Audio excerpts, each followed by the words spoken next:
বাংলাদেশ ক্রীড়া শিক্ষা প্রতিষ্ঠান বা বিকেএসপির ৩ নম্বর মাঠে চলছে মোহামেডান বনাম অগ্রণী ব্যাংকের ঢাকা প্রিমিয়ার ডিভিশন ক্রিকেট লিগের ম্যাচ। পাশের মাঠেই অর্থাৎ বিকেএসপির ৪ নম্বর মাঠে চলছে আবাহনী এবং প্রাইম ব্যাংক ক্রিকেট ক্লাবের মধ্যকার জমজমাট লড়াই। মজার ব্যাপার হলো ডিপিএল এর দল ১২টি হলেও টুর্নামেন্টের এই ৪ দলেই আছে সদ্য ঘোষিত জাতীয় দলের ১৫ জনের টেস্ট স্কোয়াডের ১২ জন ক্রিকেটার।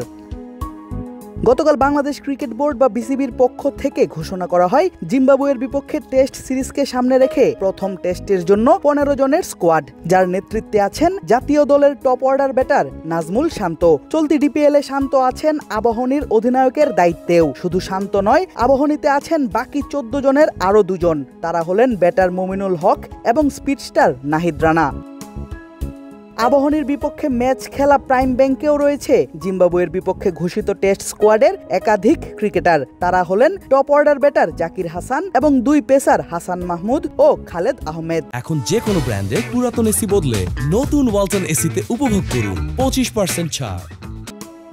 অপর ম্যাচের দল মোহামেডান থেকেই জাতীয় দলের হয়ে টেস্টে ডাক পেয়েছেন ৪ জন ক্রিকেটার। অভিজ্ঞ উইকেট কিপার ব্যাটার মুশফিকুর রহিমের পাশাপাশি আছেন তরুণ উইকেট কিপার ব্যাটার মাহিদুল ইসলাম অঙ্কন।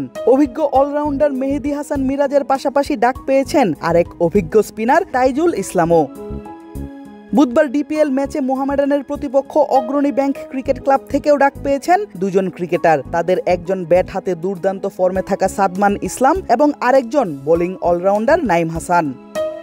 তবে এই ১২ জনের ৪টি ক্লাবের জন্য ব্যাপারটি সুখকর হওয়ার কথা নয় একদমই, কেননা সুপার 6-এর ম্যাচগুলোতে অভিজ্ঞ এবং বড় নামের এই প্লেয়ারদের নিজেদের একাদশে পাচ্ছেন না তারা। ফলে ক্লাবে তৈরি হবে সংকট এবং বের করতে হবে তাদের বিকল্প।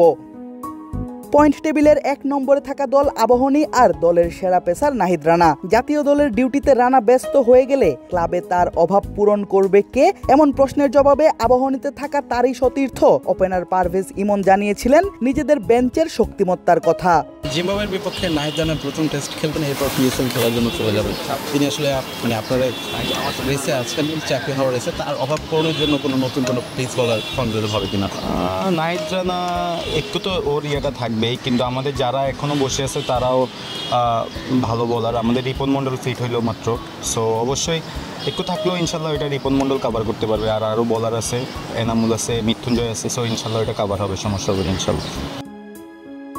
তেমনি মোহামেডান এবং প্রাইম ব্যাংকেরও রয়েছে একাধিক বিকল্প, যারা সিনিয়র ক্রিকেটারদের কারণেই ঠিকঠাক সুযোগ পাচ্ছেন না একাদশে। তরুণ সেসব প্লেয়ারদের সুযোগ দিয়ে এবং তাদের কাজে লাগিয়েই সুপার লিগের বাকি ম্যাচগুলো জয়ে আশাবাদী ডিপিএল এর এই দলগুলো। আদিব আশরাফ, ক্রিক ফ্রেন্জি।